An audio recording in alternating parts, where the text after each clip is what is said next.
and there's a theme for this challenge, and I don't think people have paid attention. Shut up. Everybody, shut up. Like, everybody's talking way too much. Raven, Corey, oh my God, Michelle never shuts up. Berna, Melissa, Callum, like, Kylan. what? Oh my God, Kylan. Oh my God. Jay? Hey, you guys, welcome back to our channel. Today we are back with another video going over the challenge season 39, Battle for a New Champion. We are discussing not one, but two episodes today. So we're discussing episodes 3, and 4. So let's get into it. We are going to do things a little differently because we do have 2 episodes to get through. So we'll just hit all the key points. But so if we miss anything, we can discuss in the comments. But let's get into it. So episode 3, we start off with the return of James from his elimination, defeating Chauncey.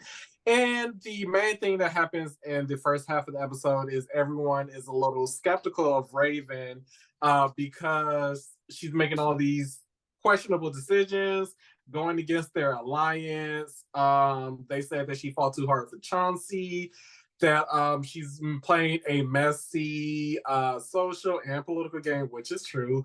And then basically she just really exposed herself by talking to Kieran, which made them really question who she's aligned with.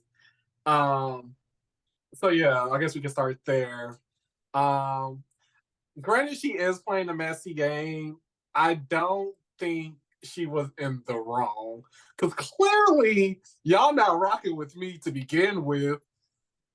So why can't I, and that's my friend, so why can't I tell him? Because Michelle does the same thing later on in a different episode. You already done took my point from me, because that's where I was going. In all seriousness though, yeah, the game, I don't even think it was sloppy. I think it should be respected because she was looking out for a friend. And it kind of threw me off because it was like, she's still a part of their numbers that they need. And they are so willing to just be like, we don't like you. We don't like what you're doing. Go away. And it's just like, I didn't get it personally. I didn't like it, because I was like, if you put yourself in her situation, you would have done the exact same thing she was doing, which is looking out for your friend, trying to protect them, and run votes and do all this and that. So I didn't care for it at all, to be quite honest. The next scene we really get into after the whole Raven ordeal is really James and Mariah talking, and Mariah's in there with Ed as well, and we kind of see a little flirtation going on. Mariah is interested in James. However, she does mention that she is still talking to Bananas. But at the same time, I'm in the back of my head, I'm thinking this is kind of embarrassing, because that's sad, yeah. Honestly. Like, well, first and foremost, if Johnny watching the show, consider it cooked, because that's a wrap. Number 2, I hate when people catch feelings on this show and then turn around and then get sad because they remember that they had somebody that they were talking to or dating, or they're damn near engaged with in some cases back at home. It's like you crying. It's like, bro, this is like basically summer camp, bro. Like, you're not going to see these people after this for a long time. And you try to pick up the pieces for a reason. Like, yeah. When she said she was still talking to Johnny, I was like, that's dead at this point. You might as well just go ahead and go with James. It's cooked at this point. Like, what you doing? Yeah.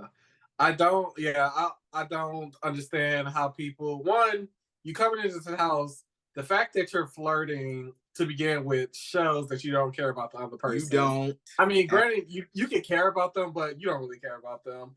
And then two, the fact that you're going into a challenge house with no self-control either really says a lot, because you can control, you can find someone attractive, you can have a good friendship with the person. You ain't gotta act on it. Some underlying tension, but it's you. If you're acting on that, right? Then, like James said later on again, that's not a me problem. That's a you problem. That you ain't gotta act on it. Like it's crazy. So we do get a scene of Big T. She did graduate from Le Cordon Bleu. She decides to, they decide to have like a pool party or whatnot. Again, I mentioned this last time we talked, that I do enjoy these moments this season of it coming to be like the challenge of the past, where we're seeing a lot of them interact in the house. All the house parties, all the like different like mingling going on. It's not all about the challenge. Well, it shows them that they're human and that they have emotions and feelings and shit. Yeah, for some people, it's all about the challenge. But for most, they are trying to have a fun time outside of the challenge. So Big T does decide to cook for the entire house. She's grilling some steak. She got some veggie on the grill.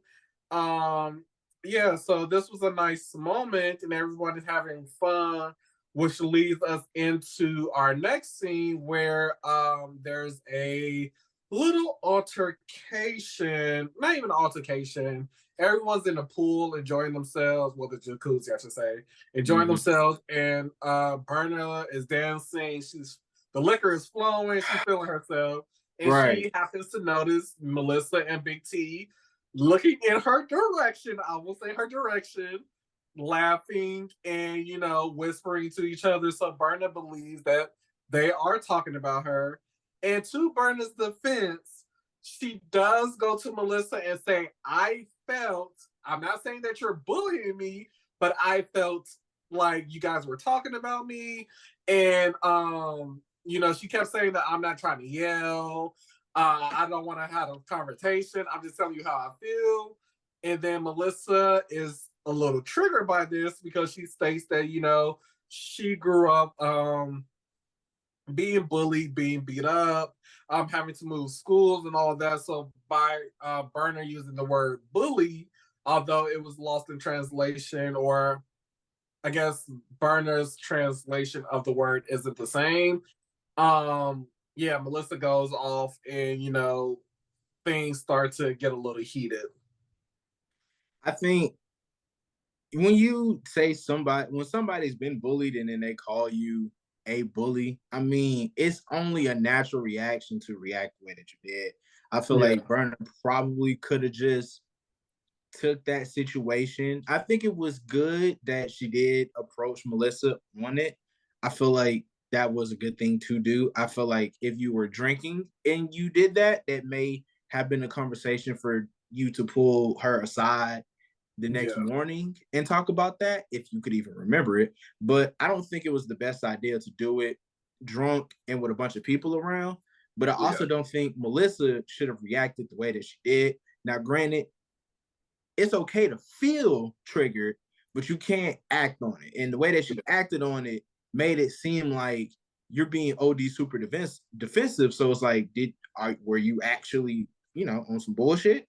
Now, she may not have been, but her reaction just kind of gives off that vibe, which is why Kylan felt some kind of way, because it's like, you doing all this and you putting, you got everybody's eyes, you got all the attention on you because you reacting to something that may have not even been that big of a deal. Now people looking at you like, yo, what you got going on?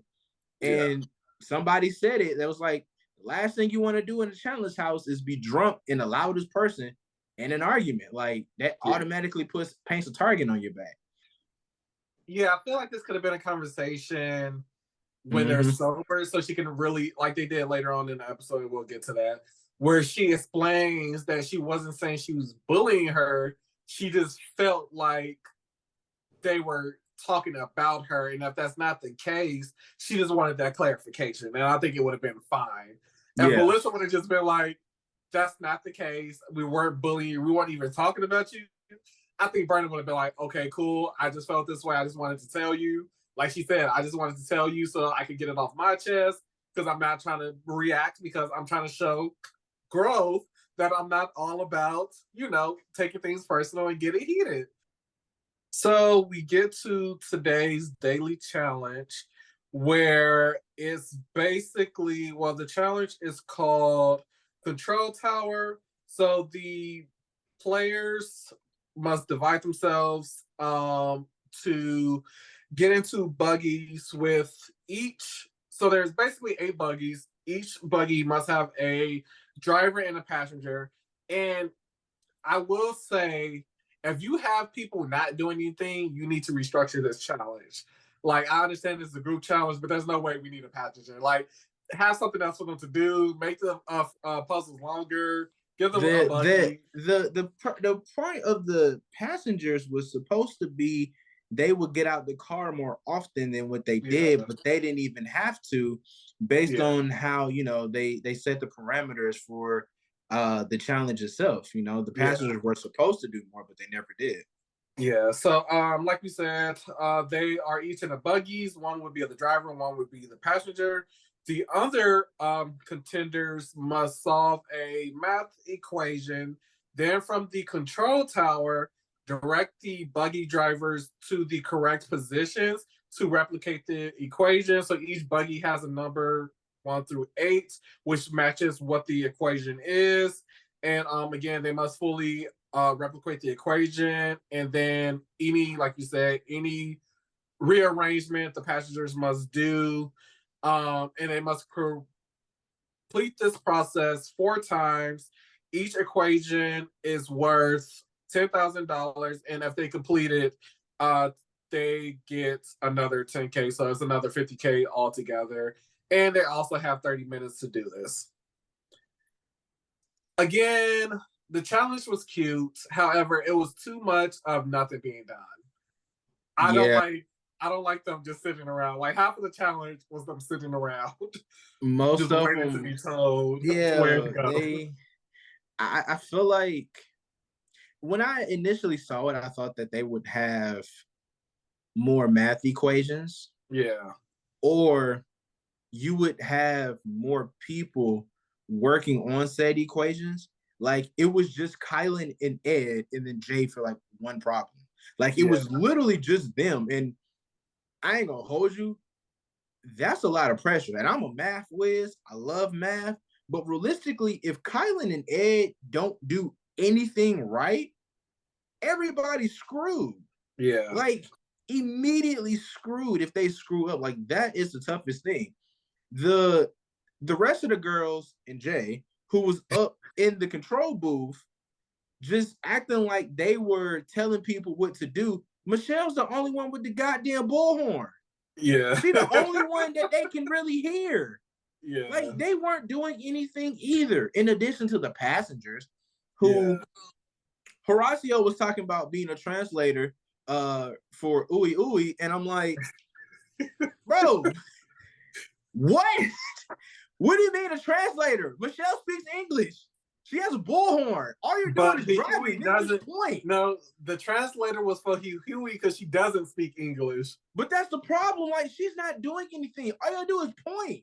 No, Huey, I mean, granted, Huey was the driver though. So in that instance, I would have been like, let me drive. Exactly. What does that like? That make no sense to me. Why would you put the one person who didn't speak English in the driver's seat when she has to listen to English? I didn't care for that challenge at all. Also, 30 minutes was too long, and in this instance, but it was complex though, so I can understand why they gave it to him, because you got 8 different people driving. Yeah. Yeah, if we had all these people again, if it was 4 equations, it should have been 4 different teams to do each math puzzle. While they working it, they driving, boom, next group, doom. Yeah, tagging out would have been better. That would have been a way better idea. Yeah. Sense of urgency would have been picked up. So moving on, we do get a conversation between Berna and Melissa. They are making up because they are coming to the understanding, of what the word bully means in general and kind of where Melissa was coming from. And Berna again stated that I'm not trying to fight. I understand that I come off a little aggressive, but that's really just, who I am, and I'm really trying to work on it. And I said it before, and I always will say it. We do love seeing growth, and we do love seeing people being conscious of making those changes if it's rubbing people the wrong way. So I do commend Berna for actively making those, changes to change, and at least be cohabitable in the house. The females decide in their alliance to burn vote essentially because they don't trust Raven and they kind of wanted to make it a girls' day. And yeah, so they decided to burn their vote. Each one of them will take on a different man's vote and then essentially let the man vote in Raven. Two things with that. One, I would have told the guys, I would have just let them do it. Because then we see Corey is not in agreement to that plan. And he's like, what's to say that we won't change our votes and do something totally different since y'all giving us the power? And if I was Corey, that's not something you say to everybody. That's not. That's something you talk to your alliance about and be like, they doing this, so what we really need to do is this. You don't tell the whole house, yeah, so what if I change my mind and decide to do something against y'all? Like, so he had a bad habit of putting his foot in his mouth. Cause like, yeah. And this is why I don't like Corey, because it's like he irritates me. Cause one, you're not the game wrong. He's like, you're not as good as you think you are. You're really not. Two, you don't know how to play the game. Like, he talks up this big game like he's this great social player. Bro, no, you're not. Yeah. You're terrible. Because the second the girls informed you that they were doing burn votes on every single guy, at that point, Raven shouldn't even have been a thought. You could have immediately got out any girl you wanted. Because maybe they would have called out Raven. Who knows? Maybe they would have called out Big T or somebody weak. Again, who knows? Who cares? You're at least playing the game by taking the shot. If you're going to give me the power and think I'm not going to use it, you're crazy. So nothing really happens in deliberation. Raven do give a speech where she's not giving them any energy, but at the same time, I kind of was with Raven. Why am I gonna plead with y'all when y'all already made up your mind? Exactly. So that's the only thing that really was to say about the liberation. So we can go straight into the elimination. So this elimination is called Dirty Deeds. It's going to be played in 3 rounds. Each round, players must search through a pile of dirt containing 3 items and attempt to deposit them into their basket. Basically, outside of this boundary of a circle, contact is allowed. However, within the circle, items cannot be stolen once it's inside the little bin or whatever. And the first player to deposit 2 of 3 wins the round. And then, like we said, the first player to win 2 rounds wins the elimination. So everyone is pretty much voting. TJ notices all the females are burn voting themselves, and then the guys are choosing Raven. And then Raven, again, I don't understand why people are voting themselves in. I don't care if 30 votes are on me. I am not voting myself in. In Raven's case, I get it. Like, voting for yourself, yeah, okay, fine. Fuck it. You want me to go in? Cool. Only problem I have is, what the fuck is the point of burn voting if you all wanted Raven to go in anyway? Yeah. If everybody in the house wanted Raven to go in, why does she only have 15 votes?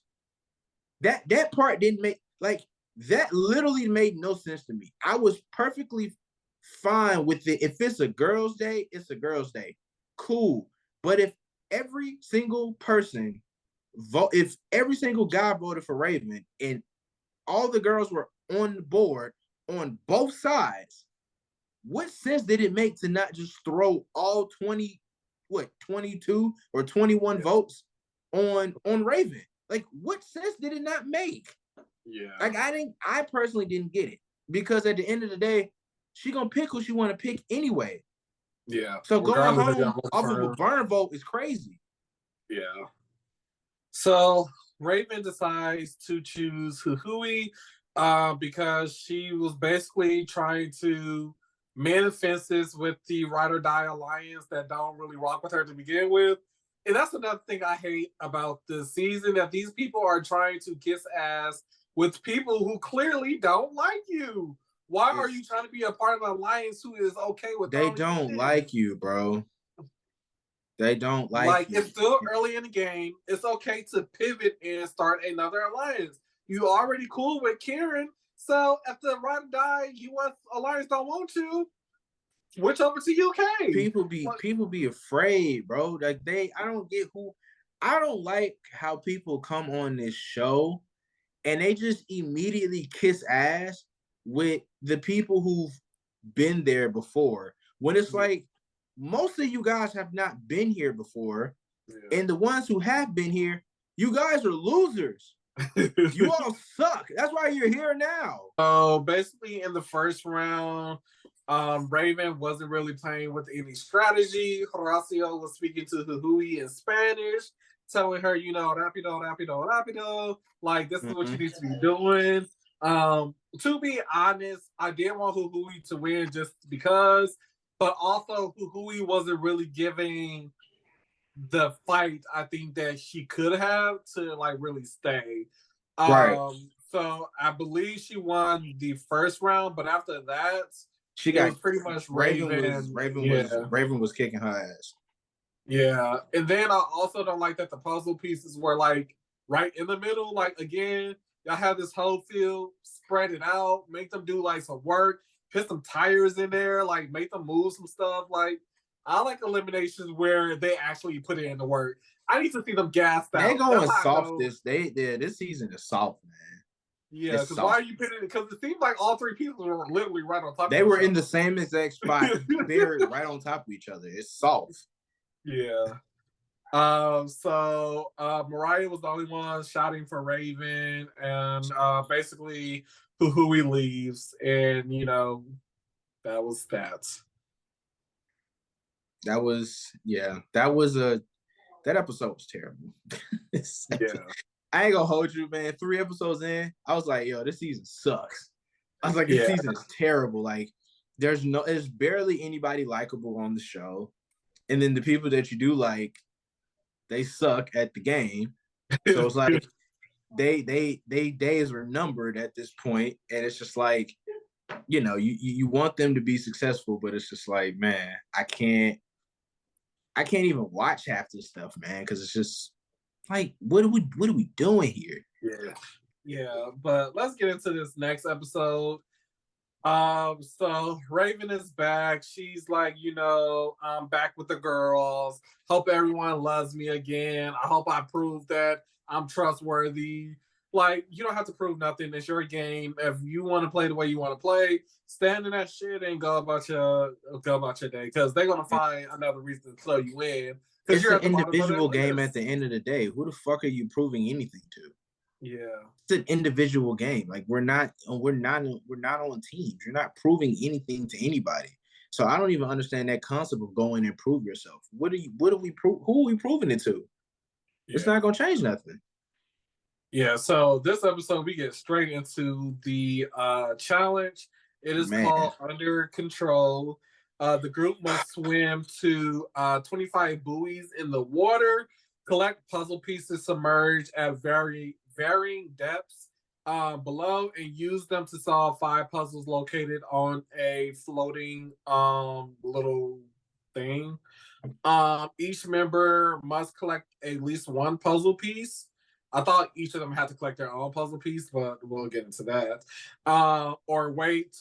Well, they must each collect their piece before they can, I guess, help someone help them.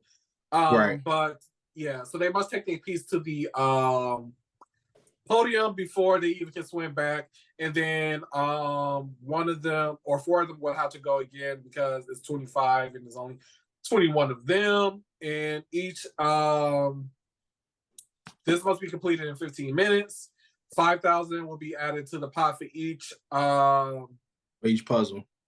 Their strategy wasn't good again.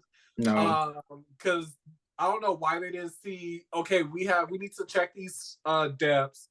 Have people who can't swim get these ones that's higher up or is not as deep down, so that they can, truck their way over to this buoy. However, I think Nurys had one of the deeper ones, so it was like there was no strategy to it. Huey was like, "How about everybody just go to one, and then let's not make it that strategic because you don't really need a strategy outside of just make sure that people who can dive deep, and the ones who can't get the easier ones." But yeah. So, I mean, for the main part, this was uneventful outside of the fact that Nurys couldn't do it. She stated before that, she can swim. However, she's not the best swimmer, and she was the only one who didn't collect her piece and had to go back on his Baywatch stuff and, get her piece for him. But they somehow passed the challenge and got 50K. And then I thought the puzzles were going to be an actual puzzle. It was just like, oh, you grab your piece, you just sit it in the little thing, and then you just swim it over to the thing and clip it in. Like, it wasn't anything special. Like, I feel like they just came up with those last two challenges because they saw the prize purse was like a little low. It's like, we're not going to have these people kill themselves for not even $500,000. Like, we got to at least get them to try to raise the bar for the money up just a little bit. But I mean, with Nurys struggling, I get it. Anxiety, diving, deep water, this at the fourth. I get it. You have a life vest on, so it is a little bit difficult to swim underwater with a life vest, depending on how deep you are going. So I do, again, and you got a helmet. Again, more things on your body. It is difficult to get down there.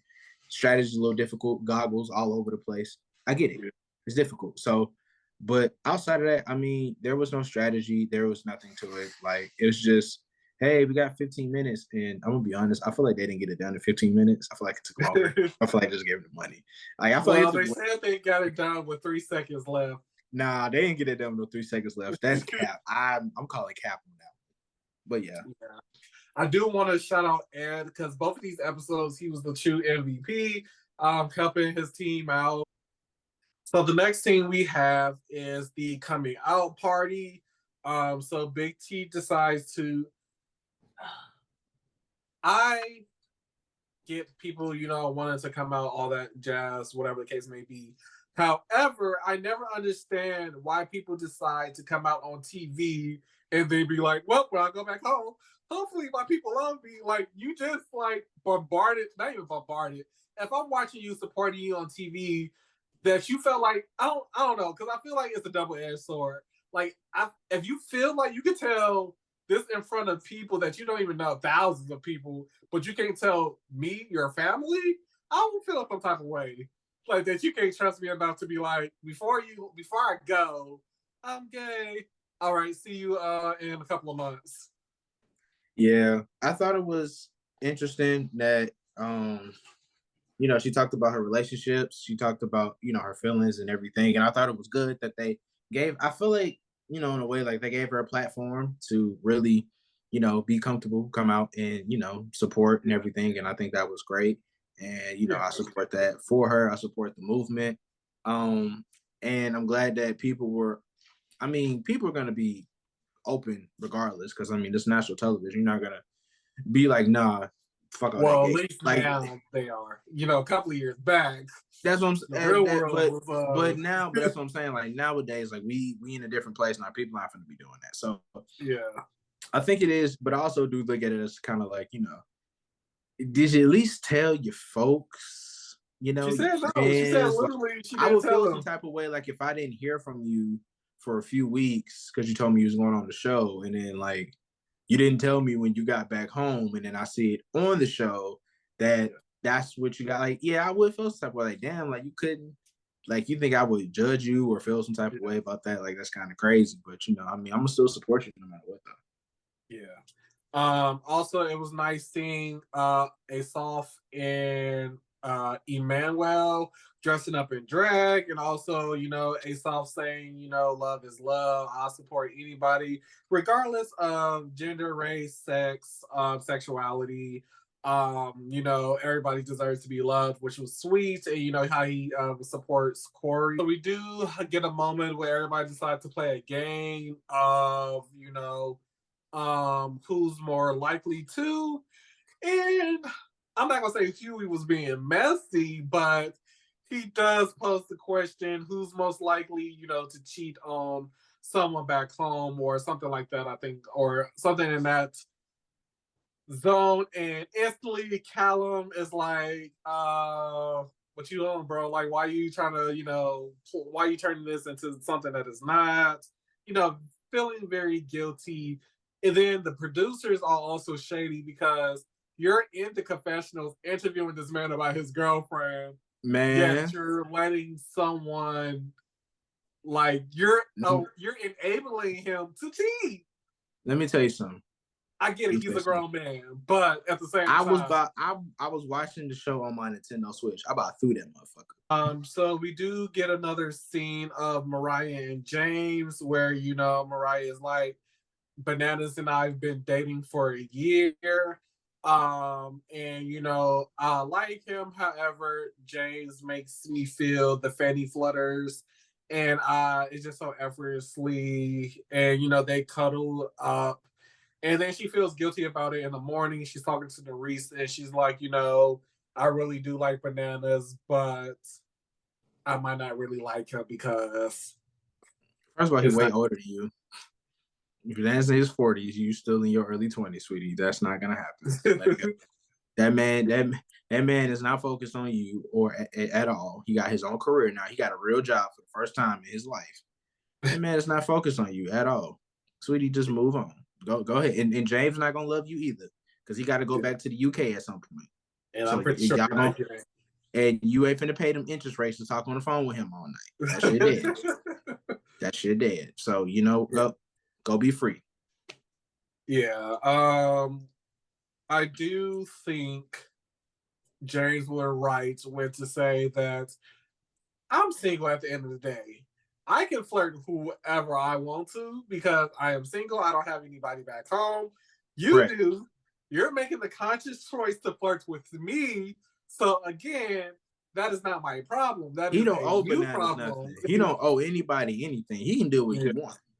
At this point, I think they're trying to do everything they can to keep people interested. Yeah. And they killing time before they get to the real shit. But I feel like what they're gonna end up doing is they're gonna end up losing a lot of viewers before they even get to the meat and potatoes of the actual show. Yeah. Because I ain't gonna hold you. I about rage quit on this episode. Like 3 was pushing it, but you gave me like almost 2 hours of like nothing. It was just filler. Like, why do we have filler episodes on the challenges? That's what those the shit you've never seen before is for. Like the filler episodes. Like not actual challenges, but like this shit is happening. It's pointless. Yeah, man. I think although I do like, although I do like it's being focused more on like the house, relationships, the mingling, the challenge outside of the challenge.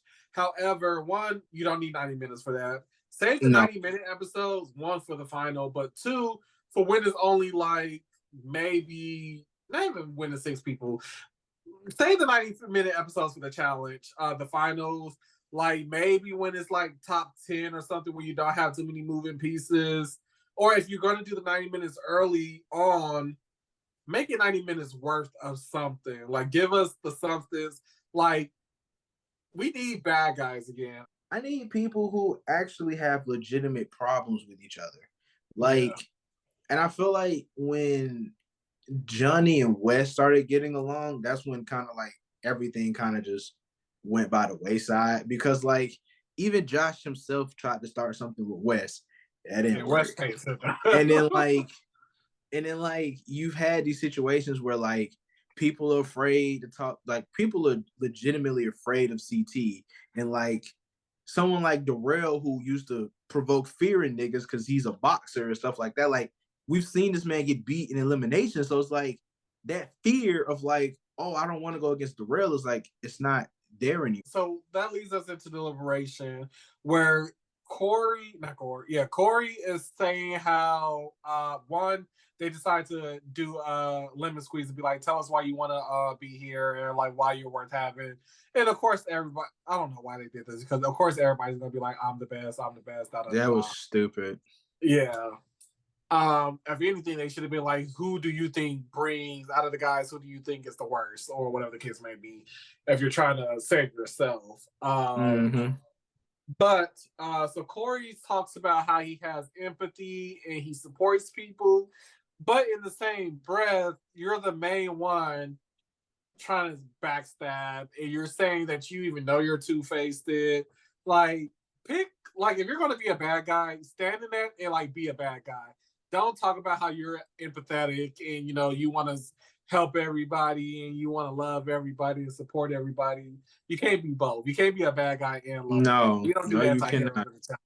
We already got that, and that's Jordan, who's that. So, man, oh my God, that deliberation was so annoying. Yeah.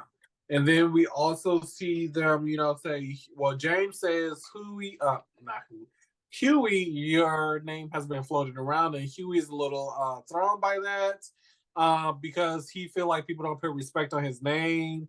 And why the fuck would we? What have you done? He's not a bad player. What have you done? He doesn't. The challenge is all about what have you done for me lately? What have you done, Huey? Besides lose. Often. No, he was a pivotal player in the this challenge. He got his piece. He also was supporting his team, and it's better to have someone you can trust and you can beat in the game than which is why I'd be so confused. It is an individual challenge. Huey is not a good player. Why the fuck is his name being thrown around? The elimination is called How I Roll. Each player has a rotatable track with 9 balls. They must align the 9 balls with the 9 baskets, and then have each of the ball land in the basket, and the first player to all 9 wins. So we get into who everyone votes for. So we see that people are burning votes. Again, we had like 3 burns. So we had like Corey voting for Aesop because he didn't want to vote for Huey. We had James voting for Callum. We had Melissa voting for E-Man. We had Zara voting for Corey, which was smart. I mean, not smart, but that aligns with what she said she was gonna do. But yeah, so in the end, all Huey friends like Mariah, like James, like Olivia, all the people who like in his face, like, you're my best friend, I love you. Mwah. Lie to that man. Instantly lie to that man. Told that man he had nothing to worry about. They didn't say his name. First chance they got. Yeah. One of my pet peeves with this episode, because I said it in the first thing, if y'all make a plan, stand with it. Because I was with Norris, although I didn't agree, because she did the opposite of Horacio did. If you're going to vote for somebody, just vote for them. Like, what are you going to do? Vote for James. But the plan was to vote for James. So, because everybody liked Huey and that they believe that he is better asset to them than James will be in the long haul of the game. But yeah, like I said, Olivia, Mariah, and all these friends of Huey's are voting for him. And I'm just like, why, when we had a plan, are y'all deviating? Yeah, like, why are we deviating from what we already discussed? What we already know that James is not good. Like, he's gonna be gassed out. Like, so it just didn't make sense for them to really go for Huey when they had a clear winner. And then you have people like Michelle. I love you, Huey. I'm sorry. I hate that. Stop apologizing. Stop apologizing. Yeah. I feel like at this point, in the next show, if you apologize before you say somebody's name, you automatically get a vote thrown on yourself. So Huey decides to call on Kylan because they don't have a connection to each other. They're not playing on the same team. And he said his name before, so it makes sense to him. It makes sense to me. In Can't this be mad at that. I don't. Yeah, Kylan was talking about, I want to be a representation for the Blacks, the Mexicans, the ADHD, autism, and all the other diagnoses that he has. But I wanted him to, I didn't want him to stay. I really wanted Huey to win because, again, I feel like it's more impactful. If y'all want to, these last 2 episodes has been, LGBTQ focused, and y'all want to show the support that I have for all these people and whatnot, and yet y'all still throw all the LGBT players under the bus, essentially. But I feel like MTV is kind of dropping the ball a little bit when it comes to the people that they want to be the centerfold of the representations for the organizations and the communities that they need to be supporting, that we all should be supporting. I feel like Kylan is a good example, but y'all haven't painted Kylan in that picture for us to care that he's autistic. You haven't painted that. I didn't even know he was Hispanic. Yeah, I didn't until this episode. So that's what I'm saying.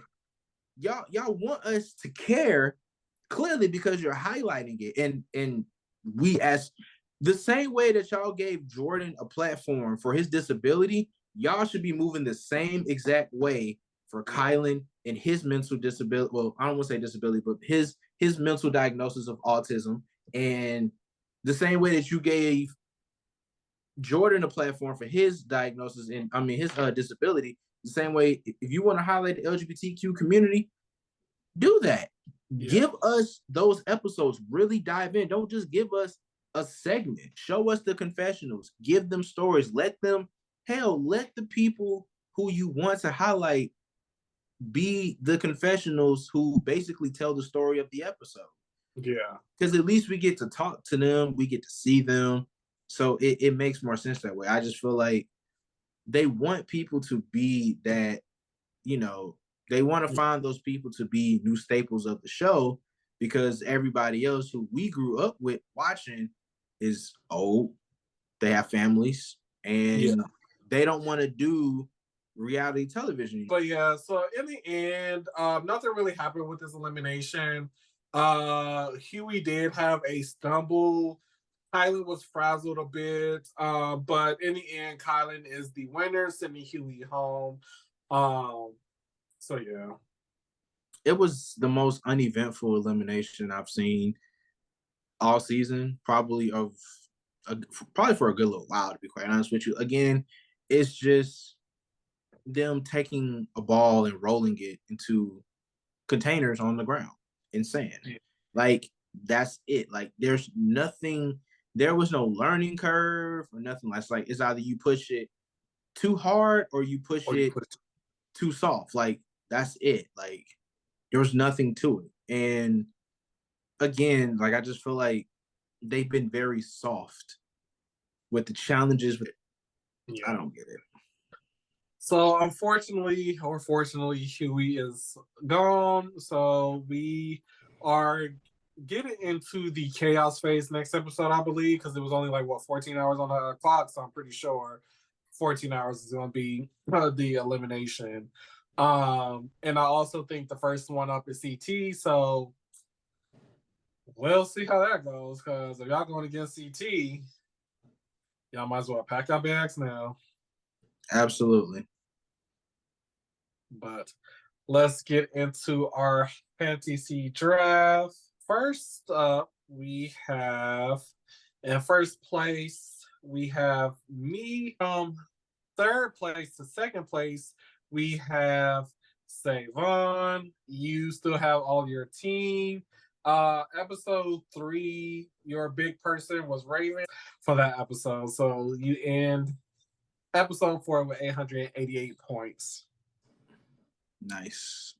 And then in third place, we have Gigi with 679 points. Goodness. So She only got 4 people left.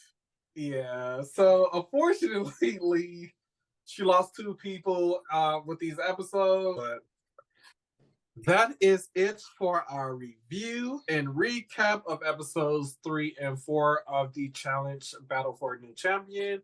Make sure you guys leave a comment. Make sure you like and subscribe. Follow us for more. Check out some of our other videos, and we will catch you next week for the next one. Peace.